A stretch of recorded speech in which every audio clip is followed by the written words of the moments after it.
कि सर ये है तो हकीकत। मैं बात कर रहा था डिप्रेशन पे ना जी। जी जी।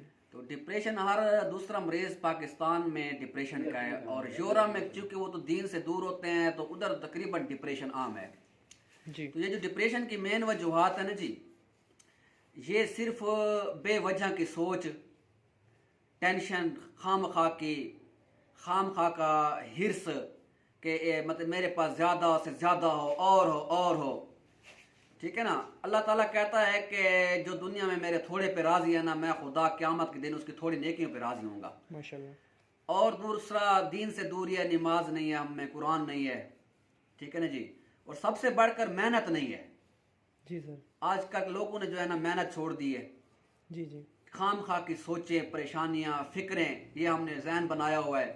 अब छोटा बच्चा है, मिसाल के तौर पर मुबशर खड़ा ना जी, जी सर। ये रोजाना, या इसको दिखाएं जी, ये रोजाना 5 बंदों को थूतियां पिलाता है। जी सर।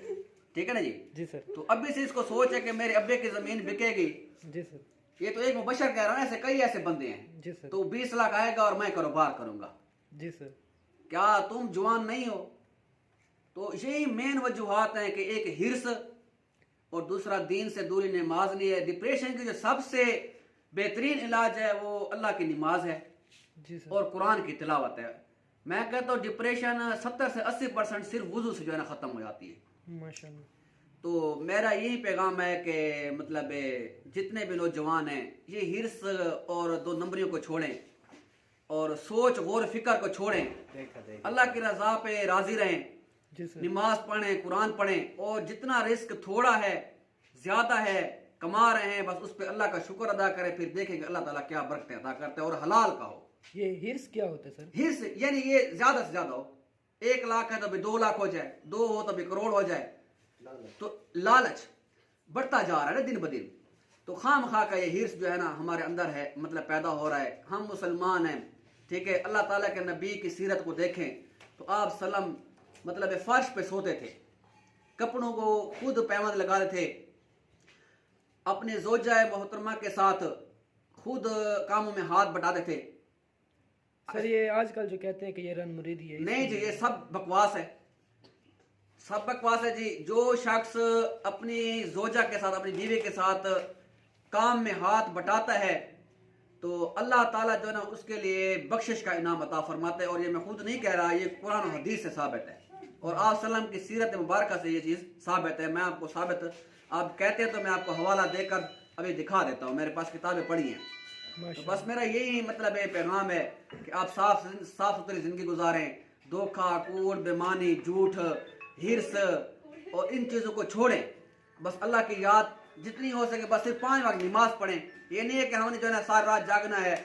आप जितना अल्लाह ने फ़र्ज आपको दिया है वही आप हक अदा करें, कुरान की तिलावत करें, और मतलब 2 नंबरी को छोड़ें। इंशाअल्लाह ताला आपकी ज़िंदगी पुरसकून रहेगी। ये जो और आखिरत भी आपकी ये यंग जनरेशन जो मोहब्बत का नाम लेती है, मोहब्बत वगैरह, इसके बारे में क्या करें? अब मोहब्बत का जहाँ तक है ना जी, मोहब्बत भी उसमें भी अल्लाह की मतलब अल्लाह ताला की ज़ात को पहले रखा जाए। ठीक है ना जी। तो मोहब्बत में भी कुछ लिमिट होती हैं, हदूद होती हैं। ऐसा तो नहीं है कि बस आजकल जो गली में मोहब्बत जो है ना बांट रहे हैं लोग। तो मोहब्बत की भी कोई हद होती है। मोहब्बत करें, कोई मना नहीं करता, ठीक है, लेकिन उसमें भी अल्लाह ताला की जो है ना रजा पहले ना। कोई मोहब्बत नमाजी बना देती है, हाँ, कोई बिगाड़ देती है ना। वो बिगाड़ने वाले वो फिर मोहब्बत नहीं है। मोहब्बत तो वो है जो आपको अल्लाह की याद दिलाए।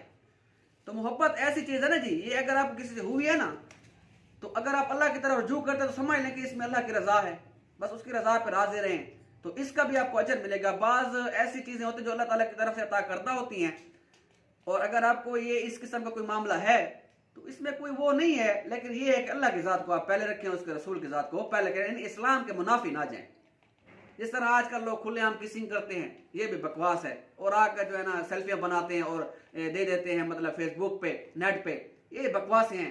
और दूसरा पर्दे का ख्याल नहीं होता है, ठीक है ना। और दूसरा जो अक्सर हम देखते हैं कि स्कूलों की छुट्टियों में तो नौजवान लड़के जो है ना गलियों में आ खड़े होते हैं।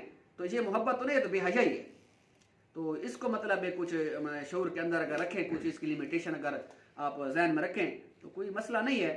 ये भाग कर जो शादी करते हैं फिर ये गुनाह नहीं, भाग कर नहीं करनी चाहिए बिल्कुल। क्योंकि माँ बाप है ना जी, आप खाली उसकी कब्र में जाते हैं अल्लाह ताला कहता है कि आप उसकी कब्र में जाएं, ठीक है। एक मकबूल हज का सवाब आपको पता होता है, जो हज कबूल होता है।